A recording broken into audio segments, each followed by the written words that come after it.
ಹೇಗೆ ಗೆದ್ರಿ ನೀವು? 135 ಸೀಟು ನಿಮ್ಗೆ ಹೇಗೆ ಬಂತು? ಓಟ್ ಚೋರಿ ಮಾಡಿ ಬಂತು? ಇದಕ್ಕೆ ನೀವು ಉತ್ತರ ಕೊಡಬೇಕಲ್ಲ.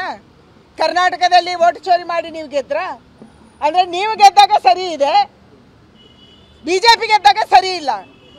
ಇದು ನಿಮ್ಮ ಪಾಲಿಸಿ. ಇದನ್ನ ನಾವು ಯಾರು ಒಪ್ಪಲ್ಲ, ಜನರು ಒಪ್ಪಲ್ಲ. ಇವತ್ತಿನ ಎಲೆಕ್ಷನ್, ಇವತ್ತಿನ ರಿಸಲ್ಟ್ ಈ ನವೆಂಬರ್ ಕ್ರಾಂತಿಗೆ ಏನಾದರೂ ಪರಿಣಾಮ ಬೀರುತ್ತಾ? ಕರ್ನಾಟಕ ರಾಜ್ಯದಲ್ಲಿ ಯಾರು ಮುಖ್ಯಮಂತ್ರಿ ಆಗ್ತಾರೆ ಅನ್ನೋದು ನಮ್ಮ ಪ್ರಶ್ನೆ ಅಲ್ಲ. ಕರ್ನಾಟಕ ರಾಜ್ಯದಲ್ಲಿ ಅಭಿವೃದ್ಧಿ ಆಗಬೇಕು ಅನ್ನುವಂಥದ್ದು ನಮ್ಮ ಕಳಕಳಿ. ಕಾಂಗ್ರೆಸ್ ಪಾರ್ಟಿ 135 ಸೀಟ್ ಗೆದ್ದಿದೆ. ಅವ್ರು ಯಾರನ್ನು ಬೇಕಾದ್ರೆ ಮುಖ್ಯಮಂತ್ರಿ ಮಾಡ್ಕೊಳ್ಳಿ, ನಮ್ಗೇನು ಸಂಬಂಧ? ಅದು ಅವರ ಪಾರ್ಟಿಯ ಆಂತರಿಕ ವಿಚಾರ. ನಮಗೆ ಬೇಕಾಗಿರೋದು, ನೀವು ಗ್ಯಾರಂಟಿ ಹೆಸರಲ್ಲಿ ಎಲ್ಲ ಹಣವನ್ನು ಲೂಟ್ ಮಾಡಿದ್ರಿ. ನೀವು ಕರ್ನಾಟಕದಲ್ಲಿ ಒಂದೇ ಒಂದು ಅಭಿವೃದ್ಧಿ ಕೆಲಸವನ್ನು ಮಾಡ್ತಾ ಇಲ್ಲ. ಗುಂಡಿ ಬಿದ್ದ ರಸ್ತೆಗಳಲ್ಲಿ ಜನ ಬಿದ್ದು ಸಾಯ್ತಾ ಇದ್ದಾರೆ. ಬೆಲೆ ಏರಿಕೆ ಜಾಸ್ತಿ ಆಗಿದೆ.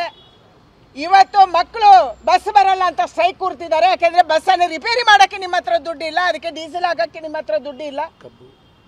ಕಬ್ಬು ಬೆಳೆಗಾರರು ಅಲ್ಲಿ ಇಡೀ ಸಾಯ್ತಾ ಇದ್ದಾರೆ, ಸುಡ್ತಾ ಇದ್ದಾರೆ. ಅವ್ರಿಗೆ ನೀವು ನ್ಯಾಯ ಕೊಡ್ತಾ ಇಲ್ಲ.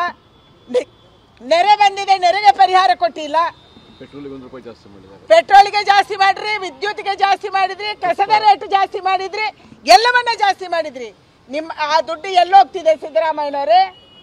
ನಿಮ್ಮ ಕಾಂಗ್ರೆಸ್ ನಾಯಕರ ಪಾಕೆಟ್ಗಳಿಗೆ ಹೋಗ್ತಿದೆ. ಒಬ್ಬ ಉಸ್ತುವಾರಿ ಸಚಿವರು ಹೋಗಿ ಜಿಲ್ಲೆಗಳಲ್ಲಿ ಮೀಟಿಂಗ್ ಮಾಡ್ತಾ ಇಲ್ಲ. ಯಾವುದೇ ಜಿಲ್ಲೆಯಲ್ಲಿ ರಿವ್ಯೂ ಮೀಟಿಂಗ್ ಇಲ್ಲ. ಮುಖ್ಯಮಂತ್ರಿಗಳು ಹೋದ್ರೆ ಚಾಪರಲ್ಲಿ ಹೋಗ್ತಾರೆ. ನೆಲ ಅವರಿಗೆ ಗೊತ್ತೇ ಇಲ್ಲ, ರಸ್ತೆ ಹೇಗಿದೆ ಗೊತ್ತಿಲ್ಲ. ಇದು ಕರ್ನಾಟಕ ರಾಜ್ಯ.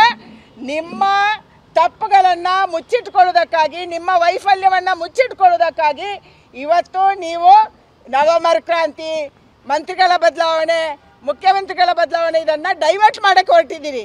RSS ಮೇಲೆ ಬ್ಯಾನ್ ಮಾಡು, ಇನ್ನೂ ಯಾವುದೋ ಒಂದು ಕತೆ ಹೇಳು, ಎವ್ರಿಡೇ ಕತೆ ಹೇಳಿ ನಮ್ಮನ್ನು ಮರೆಸ್ಬೇಕಂತಿದ್ದೀರಿ. ಆದರೆ ರಾಜ್ಯದ ಜನ ಮರೆಯಲ್ಲ.